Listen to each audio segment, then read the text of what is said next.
Hey, y'all. This is Jenny. Welcome to Read Between the Sold Signs. Hey, I'm Brandy, and we are Louisiana girls born and raised, and we're friends. We're real estate agents. We're moms.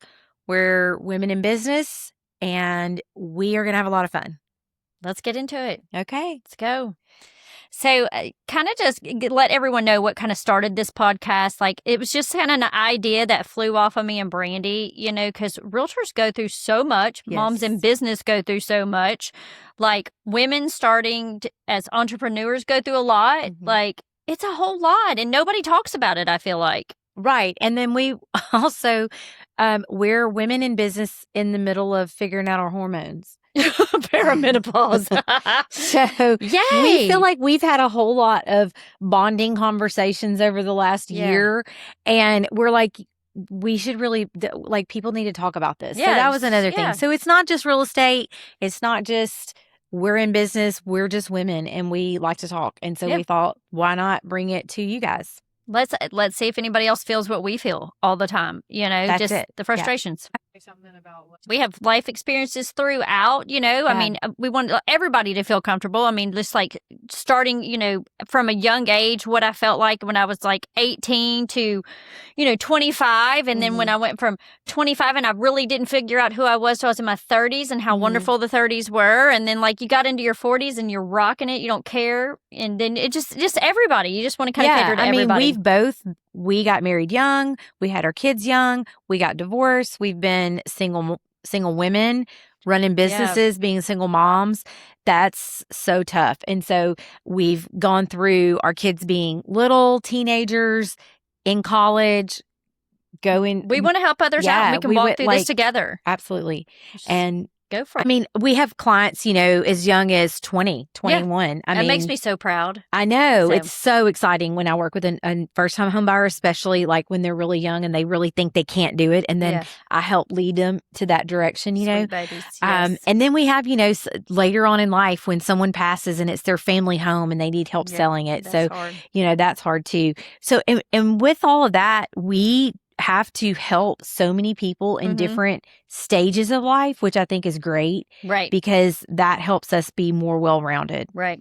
But before we get into all the business diving and stuff like that and getting deep into real estate, and just motherhood and marriage and divorce and all the fun things that girls go through and people in general go through, let's talk about who we are. Yes. So what made you who you are, Brandy? Oh, gosh, so many things. I mean, I have a pretty strong testimony as far as my whole life, but, I've been in real estate for 10 years. I got in real estate in 2016 and then walked through a divorce in 2018. And so it just seems like as soon as I got my feet off the ground good, then the rug was yanked out from underneath me because I wasn't expecting that. So, it's been a great, fun roller coaster ride of 10 years. And I think that if you make it a decade in real estate, I think you're going to kind of see a little bit of everything. Yeah. And so, but yeah, I have 2 great girls. I'm remarried to an amazing man. I have 6 bonus children, have 6 bonus grandchildren. And, I think that just all the ups and downs of life that I've been through and all the different seasons have just made me stronger and made me, just keep pushing because I prayed for that big, huge family. Now I have it and I want us to all have fun and be able to help our kids and our grandkids when they need it. Yeah. So I come from a very large family, very, very large family. I've been in real estate 20 years. Absolutely love it. 2 decades in real estate will put a few new wrinkles on your face. So got that going for me. And then, that changed. And so I went through several bouts of life. I started real estate in like 2007 and went through a divorce in 2008. And I didn't realize we were tracking almost exact. Yeah, exact. So I was like you 10 years later. So 2008. I have 2 boys and they were 5 and 7 when all of this came about. And now, of course, they're grown. Yeah. But, I come from a very, very large family. And I think my family molded me. I've come from a very large family of dominant women and bossy women. And so I think that helped me to kind of put my feet in the ground and just go, you know? And honestly, coming from those type of women and living in a house full of 9 boys, I have 9 brothers. Yeah. 2 boys and 2 grandsons and 1 granddaughter now. I want to share all that, you know, just kind of tell you it's made me who I am. That made me a stronger person. That molded me to exactly where I am today. I was always like really the leader of all the chaos. Yeah. Absolutely. Well, and I feel like in my situation, like I am the oldest. We both, Jenny and I are both the oldest daughter, oldest granddaughter, oldest niece in our families, and I have a pretty big family as well. My grandmother was the only girl of 7 boys, and so we're Italian. And, you know, even our second and third cousins are our cousins. We don't, Oh, absolutely. Family is just really important and big. But I always felt like the women, you know, in our family, like didn't really have as strong of a voice. So that I made up my mind at a very young age that I wasn't going to be meek. Right. And that makes it, starting with my great grandmother, because my dad's from Ohio. My mom's from South Louisiana, if that says anything. Yeah. Total different things. Culture shock. Yeah, culture shock. So no my wonder great grandmother was Mary. sweet. You know, like, yeah, no wonder they didn't say Mary. But like my great grandmother was sweet, and I felt like you weren't going to walk over her, but like as far as when men came around, like she could be like, okay, no, whatever. But as far as my mom and my grandma, they were going to be heard, and it kind of led me to that, gave me a very strong personality. Yeah, I think I was the first woman in my family that was going to be heard. Yeah. Mother's family is all Italian, and both sets of my great grandparents were from Italy. They were immigrants that came over in the early 1900s, and it was, you know, that whole mentality. The husbands were the worker bees, the women took care of the kids, and they, you know, they took care of the household. That was her domain, and that was it, you know. Yeah. And then my grandmother, same thing. But my grandfather died at a very young age. I mean, he was only 53, I think, when he died, maybe 55. And so I was very young when he passed, and I can remember him, you know. But what I remember the most was that my grandmother struggled so much just to survive after he passed because she was so young. She was in her 40s still when he died. And then she had been a stay-at-home wife, you know, stay-at-home mom, and then her kids were gone, and then she helped with us, you know, our grandkids. And so that made such a huge impact on my life because I just did not want to be that woman that just survived, you know. And then when I went through my divorce, I was in that survival mode. And so, but I made sure to teach my girls that, look, you have no one to rely on but yourself. Right. And yes, I have an amazing husband, and I know he'd do anything for me, but he's not promised tomorrow, you know. No, that's and so like whatever I can do to instill in my children and my grandchildren that, you know, your work ethic is all you have really in this world. And so because, you know, everything monetary can be taken away in the blink of an eye. Right. I mean, even as far back as like my great grandmother, my grandmother, all of those, they were all stay-at-home moms. All of them were. My mother was like, my mother was the first one of like 5,227 cousins to graduate high school. Like, seriously, they were so proud. Like, this didn't even happen. Now, this was not odd on my dad's side. My dad was from Ohio. Everybody, you know, it was just, but us good Southern women, you know, it just didn't happen. Like, you were made typically to breed. Yes. Like, and you I were there to be a mom. believe that God did call me to be a wife and a mom. Absolutely. And a grandma. Yeah. But that's not at all. That's not all. Right. That is not all. And look, I loved being a mom. I loved staying home being a mom. Yeah. I adored it. But when I was thrown out to the wolves, and it was feast or famine, you know, and I had those 2 little mouths to feed, I didn't know what else to do. Like, I didn't have anything but a high school degree.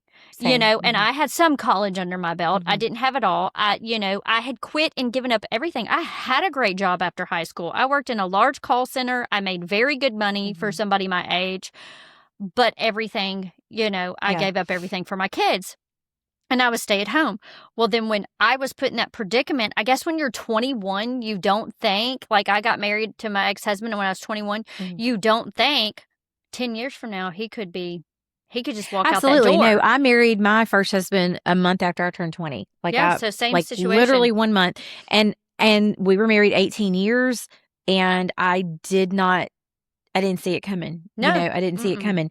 But I now know that the Lord put me in real estate because he did, obviously. Right. But it's just when you have watched a strong woman or a woman go through hardships, it's rough. it's rough. But when you're physically in them and you still have to keep going, oh man, let me tell you, Oh yeah, it's a blur almost. yeah. So yeah, with my mom, the whole situation also had terrible phobias too. Like she was petrified to do things by herself, so My it made it mom even hard. too. Yeah, it was really scary. Like my mom My had mom to. still don't want to drive over to Jimmy Davis Bridge. Oh, my mom can now. Like my stepdad has rebuilt her, like and made her, what she is. I had to learn how to drive at a very young age to drive her out of ditches because she would just panic and she'd have these horrible panic attacks. Mama didn't have one. My grandmother was very strong, but my grandmother was dominating. Like she would dominate over everybody and be like, "This is how it's going to be, or it's not going to be done," because she had to rule some type of roost.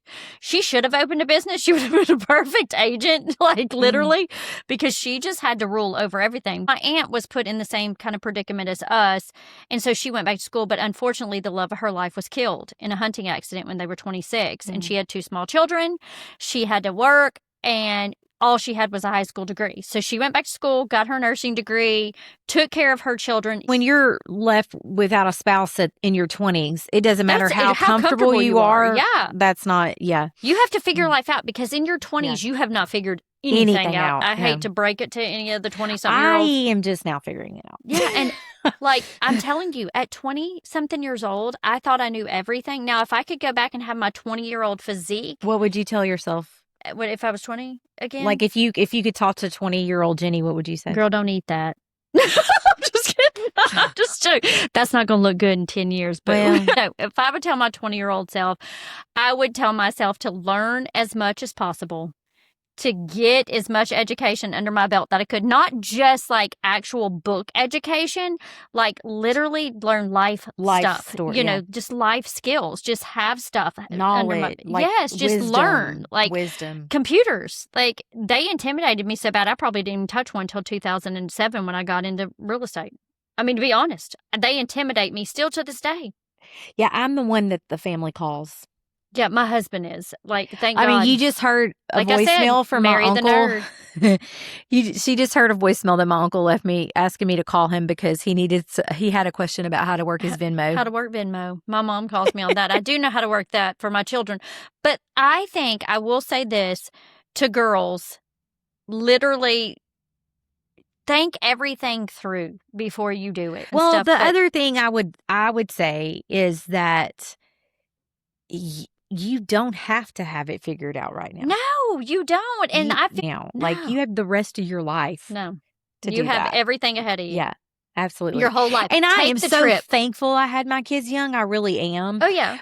Don't get me wrong, but like at the same time, I'm glad that my girls are. I mean, my youngest is 20. She just turned 20. She's not getting, marriage is not on her radar right now. No. She's in respiratory therapy clinicals, and so she's pursuing her degree.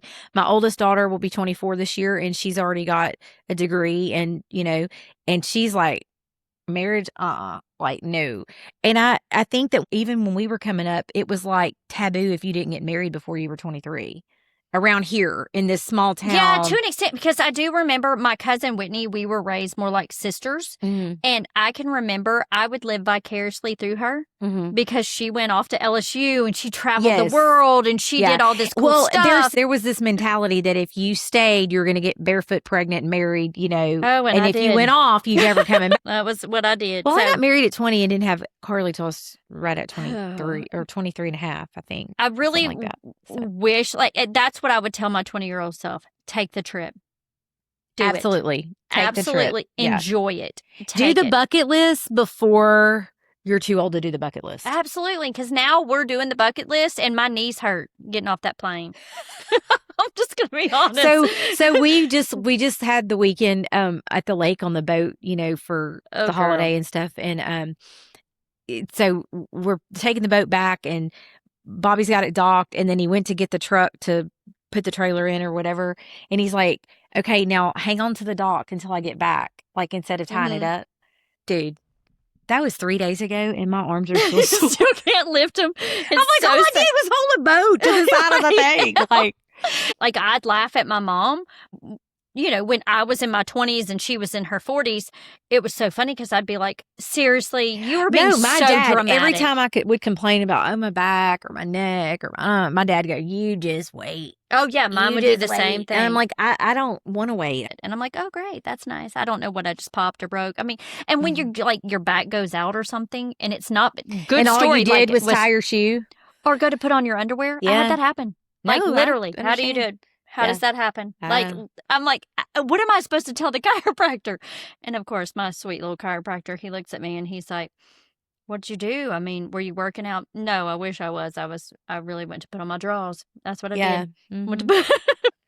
So how did being a realtor affect your family? Or did it ever affect your family negatively or which way? In some ways, yes. Because to an extent, I would say it gave my family a great cushion where they lived very comfortably, you know, because obviously I'm a psycho and I'm going to sell a lot, but my psycho comes in. No, you're not a psycho. You're a top producer.